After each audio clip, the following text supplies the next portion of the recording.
Bonjour tout le monde, donc on va continuer la série de 3 vidéos concernant la prise en main de l'environnement développement STM32 Cube IDE. Dans la première vidéo, on a vu le branchement euh, du bouton poussoir bleu user qu'on va utiliser, comme quoi il était branché avec un résistance pull down, ainsi que la LED qui est branchée en cathode commune. Donc ce sont les deux composants qu'on va commander dans notre projet. Cette deuxième vidéo, donc on va attaquer le vif du sujet, à savoir la prise en main de l'outil de développement STM32 Cube IDE. Donc on va démarrer l'application. Donc la première boîte de dialogue qui apparaît donc, permet de confirmer l'espace de travail, c'est-à-dire workspace, à savoir le chemin où seront sauvegardés tous les dossiers et tous les fichiers concernant les projets que vous créez, les projets STM32. Donc si vous vous rappelez bien, pendant l'installation du logiciel et après le premier démarrage, on avait personnalisé ce chemin. Donc on avait choisi un dossier TP STM32 dans la partition des deux points. Donc on lance STM32 Cube IDE.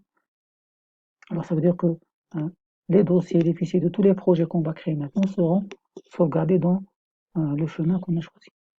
Donc la première étape consiste à choisir qu'est-ce qu'on veut faire.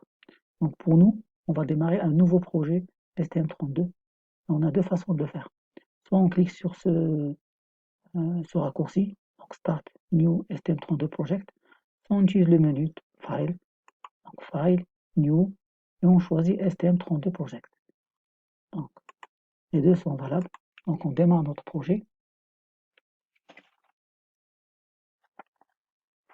Et là, la première boîte de dialogue qui apparaît, et avant qu'elle apparaisse, si c'est votre premier projet, donc vous remarquerez qu'il y a une petite boîte de dialogue qui apparaîtra ici. C'est pas une boîte de dialogue, c'est une boîte d'information où vous verrez que STM32 Cube IDE, donc il commence à mettre à jour sa base de données. C'est-à-dire il se connecte online au serveur ST Electronics, Microelectronics, et il met à jour la base de données des microcontrôleurs et des modules, les cartes de développement. Donc pour moi, parce que c'est pas la première fois, donc il m'a directement donné cette première boîte de dialogue. Il me demande de sélectionner la cible du projet, ça veut dire le microcontrôleur que je veux programmer. Donc j'ai deux choix. Soit je sélectionne uniquement le microcontrôleur en indiquant sa référence. Par exemple, le nôtre c'est STM32F321 429i. Non, je pense ZI. Voilà. Il me donne deux choix et je recherche le package qui m'intéresse, c'est-à-dire le package qui est installé dans le dans la carte développement. Soit, et c'est le choix qu'on va c'est le choix qu'on va sélectionner, ça veut dire la carte de développement. Donc la carte ou le module développement, sachant que pour STM32, ça peut s'agir soit d'une carte Nucleo, soit d'une carte Discovery. La nôtre est une carte Discovery, donc on saisit sa référence, donc STM32F429i, disque 1, voilà, elle apparaît.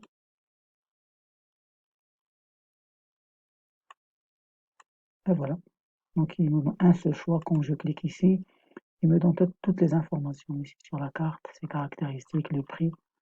C'est une carte nouvelle génération, ça veut dire elle est encore en cours de production. Voilà, donc la première fenêtre, ou la première boîte de dialogue, soit je sélectionne le microcontrôleur cible, soit la carte de développement. Donc ici, on a choisi la carte de développement. Je passe à la suite. Alors, la deuxième boîte de dialogue, elle m'invite à saisir le nom du projet. Je vais choisir par exemple TP PP LED, bouton poussoir LED. La location, c'est le chemin du workspace qu'on avait spécifié avant. Et le langage avec lequel on va programmer, c'est le C. Et on laisse les autres options par défaut. Alors, la suite, donc ça c'est très important. Donc on remarque la confirmation de la cible, à savoir notre carte, notre module STM32F429. Et surtout, après, la bibliothèque logicielle qui va être ajoutée et qui correspondra et qui permettra l'accès aux différents périphériques de cette carte. Donc il s'agit de la bibliothèque ou du firmware STM32Cube WF4. Bien sûr, on peut sélectionner une autre version que celle proposée.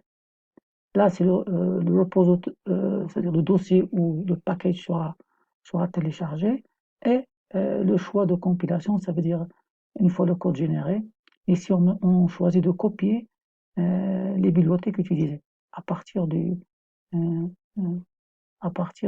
firmware. Le premier choix, il s'agit de ne pas copier ces fichiers bibliothèques, mais d'utiliser uniquement une référence, c'est-à-dire un lien vers le dossier de la bibliothèque de base. Donc, logiquement, donc, on choisit le choix de copier, comme ça, on n'aura pas de référence, vers les bibliothèques, mais on va copier les bibliothèques utilisées dans le dossier de travail. Et on finit. Donc ça, c'est la configuration de base du projet. Alors, dès qu'on finit, il me demande est-ce que je veux initialiser les périphériques par défaut. On a initialisé par défaut les périphériques qui se trouvent sur la carte de développement. Alors, si je choisis oui, donc il va ajouter des fonctions init pour initialiser les différents périphériques, c'est-à-dire les ports I2C, les ports SPI, la partie Direct Memory Access. Donc, tous les périphériques, il va ajouter ces fonctions d'initialisation, et j'aurai un programme qui est un peu chargé avec ce que je ne vais pas utiliser dans mon application. Donc, à savoir, moi, je vais utiliser uniquement l'interface GPIO. Donc, c'est la seule interface que je vais initialiser. Donc là, je choisis non. Donc, non. Donc, maintenant, il va passer à ce qu'on appelle dans l'environnement, comment dire, l'environnement Eclipse qui est utilisé. Donc, il va changer de perspective. Donc, si c'est la première fois, il va vous demander ça. Ici, il ne m'a pas demandé parce que j'ai déjà créé le projet. Donc, il y a une fenêtre qui apparaît. Est-ce que vous voulez changer de perspective? C'est quoi alors une perspective? C'est l'environnement ou le contenu de la fenêtre, ici, la fenêtre de travail. C'est-à-dire la configuration de la fenêtre qui apparaît à l'écran. Donc, pour STM32 Cube A2, il y a trois perspectives. Il y a la perspective C, C++. Dans cette perspective, qu'est-ce qu'on retrouve ici à l'écran? On retrouve la barre menu avec les outils de compilation, de débogage, de téléversement du programme. On retrouve la structure du projet avec l'accès aux fichiers de programmation pour modifier ces fichiers de programmation. Donc là, c'est la perspective C, C++. La deuxième perspective, c'est la perspective de configuration matérielle et logicielle. Donc elle s'appelle STM32 Cube MX et pas IDE, Cube MX. Donc c'est une perspective qui va ouvrir maintenant.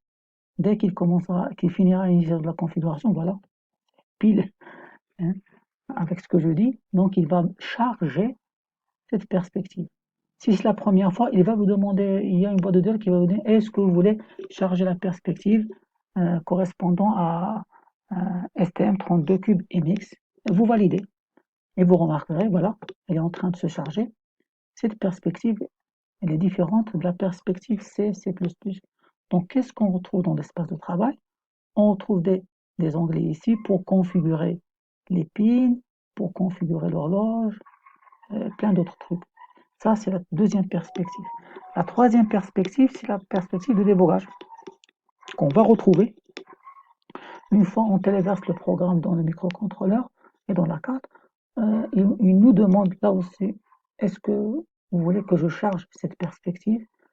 Cette perspective, qu'est-ce qu'elle permettra? Elle permettra de tester le programme, de le déboguer, ainsi de suite. Donc, concentrons-nous maintenant sur la perspective de configuration matérielle. Donc, on voit bien que là, il y a le microcontrôleur qu'on va programmer de la carte avec les différentes broches, leur configuration. Vous remarquerez que les broches qui sont déjà avec des couleurs sont des broches qui sont déjà configurées par défaut sur la carte. Par exemple, on retrouve ici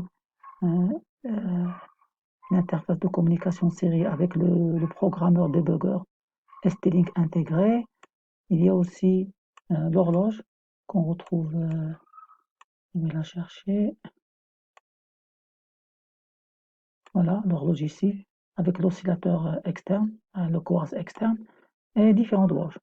Alors, par exemple, on va essayer de rechercher la broche de la LED verte qui se trouve sur le port G. Alors si, au lieu de rechercher pin par pin, on peut ici venir en bas et lancer la recherche sur le port G. Donc port G, voilà. Toutes les broches du port G commencent par clignoter, comme vous voyez. Et je continue avec 13. Voilà, là il y a uniquement le pin 13 qui m'intéresse. Le voilà. Et il s'agit bien de la LED verte. Il s'agit bien qui est déjà configurée. D'accord. Si on clique sur la touche gauche de la souris, donc là, on voit bien qu'elle est déjà configurée comme une sortie output. D'accord. Par contre, si on clique sur la touche, le bouton droit de la souris, donc il me propose de changer par exemple le label d'étiquette. L'étiquette ici, elle est de LED 3 Green LED. Je vais la changer avec LED verte. Vous voyez bien que ces étiquettes vont nous aider pendant la programmation. Voilà. Alors, ce qu'on retrouve en gris ici, ce sont les broches qui sont libres, qui ne sont pas assignées avec les périphériques intégrés à la carte, au module, et qu'on peut utiliser. Donc, alors, pour configurer une broche, comme j'ai dit, on clique avec le bouton gauche de la souris, et on choisit par exemple, est-ce qu'on veut que ce soit une entrée input, une sortie output ou une entrée analogique. Par exemple, je vais configurer comme entrée input par exemple. Voilà, voilà, il vient d'être configuré. Et je clique avec le bouton droit pour donner un label, une étiquette que je vais appeler par exemple my pin. Et voilà. D'accord, donc je vais désactiver, toujours je clique avec le bouton gauche et je choisis le set state, ça veut dire une broche inactive. Alors, je vais rechercher maintenant où se trouve le bouton poussoir qui est sur le port A. Donc le port A, voilà, il y a les broches qui clignotent et je choisis PA0. Voilà, cette broche en bas. Voilà, c'est PA0, wake up. Donc là aussi, si je peux changer le label si je veux, et je choisis bouton poussoir bleu. Voilà. Maintenant, si vous vous rappelez bien, donc il y a les interfaces d'entrée-sortie, on a parlé théoriquement de ça. Par exemple, pour les interfaces sortie, on doit choisir le mode du driver, c'est-à-dire est-ce que ce soit un mode push-pull ou un mode drain ouvert, ou par exemple les résistances pull-up et pull-down, est-ce que je veux activer ces résistances ou non. Alors tout ça, on peut le configurer dans la partie System Core. Alors dans la partie System Core, je clique sur GPIO. Et là, on a différentes broches qui sont déjà configurées. Par exemple, si je regarde la broche PG13, voilà, il y a le label qui a été changé avec LED verte ici. Et ce qui est intéressant, c'est ce qui est en bas. Donc là, on retrouve, par exemple, GPU Output Level, c'est-à-dire le niveau qu'on veut forcer sur cette sortie initialement. Là, on a choisi low, ça veut dire initialement, cette sortie sera à l'état bas. Ça veut dire la LED affectée sera éteinte. Il y a aussi le mode. Donc là, pour vous rappeler, il y a le schéma de la configuration des entrées-sorties, des interfaces d'entrée-sortie qui s'affiche. Pour vous rappeler ce qu'on a vu, ça veut dire le mode push-pull pour le driver de sortie. Soit on choisit push-pull, soit open drain. Ici, c'est push-pull. Et aussi les résistances pull-up et et pull down. On a trois choix, soit pas de résistance, ou une résistance pull up ou une résistance pull down. Il y a aussi le maximum speed, c'est-à-dire la vitesse maximale de cette sortie, c'est-à-dire si on veut un signal WM ou un signal carré, donc la fréquence maximale, donc il y a 4 fréquences qu'on peut retrouver dans la documentation constructeur, l'équivalent, et bien sûr le label qu'on a utilisé, LED verte.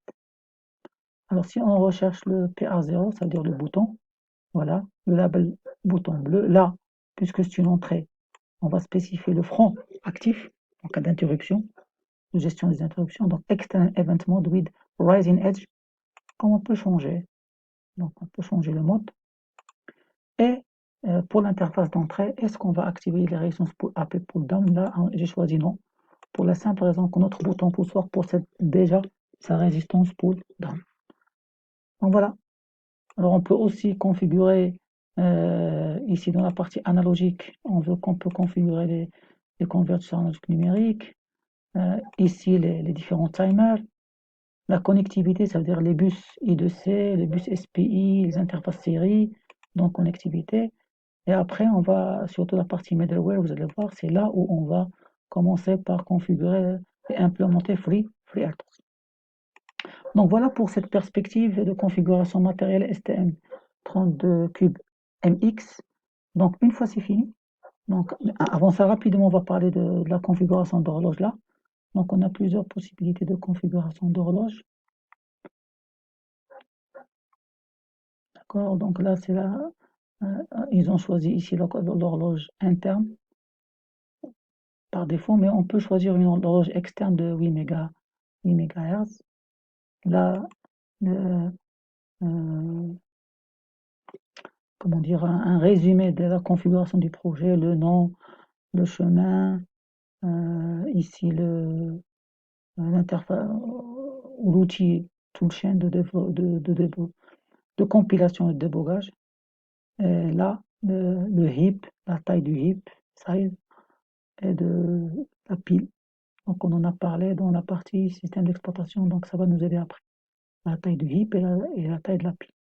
Voilà ce qu'offre cette configuration. Maintenant, il suffit de sauvegarder parce que vous remarquez le fichier input-output configuration, il va être ajouté ici. Et dès que je sauvegarde, il va commencer par demander est-ce que est-ce que je veux générer le code? Oui, je valide avec yes. Donc il va me générer le code et surtout les différents fichiers en prenant en compte la configuration qu'on a choisie. Et on va vérifier ça une fois le projet créé. Voilà. Donc voilà les différents fichiers qui ont été créés, la partie include, d'accord, avec les chemins des différentes bibliothèques. On retrouve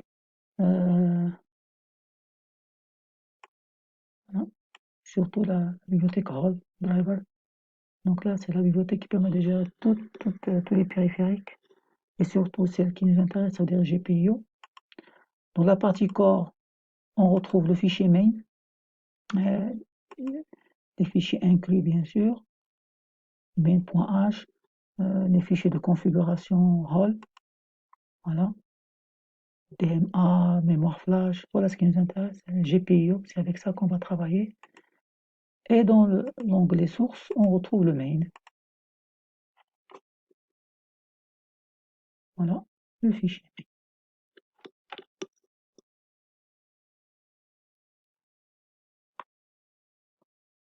Alors dans ce fichier main, qu'est-ce qu'on retrouve? On inclut l'entête main.h. On retrouve aussi deux fonctions qui sont très intéressantes et obligatoires. Donc la fonction système clock config qui permet de configurer l'horloge système en fonction bien sûr des choix qu'on a fait. C'est-à-dire on a choisi par exemple l'horloge interne. On pouvait switcher sur le quartz. Après l'initialisation de l'interface GPIO, en fonction de ce qu'on a fait. Alors le détail de cette fonction-là, on va la voir dans la prochaine vidéo. Et le main. Alors qu'est-ce qu'on retrouve dans le main? On retrouve la partie role init. Donc cette fonction-là, c'est une fonction qui doit être appelée au début de chaque main. Donc, fichier, fonction principale d'une application donnée. Et son rôle, c'est l'initialisation de plusieurs fonctions qui sont indiquées dans la documentation role. Donc, comme ça s'affiche ici à côté. Donc, et parmi les choses qu'elle initialise, on va citer spécialement le timer system tick.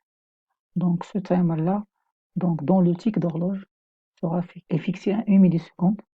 Donc, il est initialisé à 1 milliseconde et il sera utilisé par la fonction hold delay.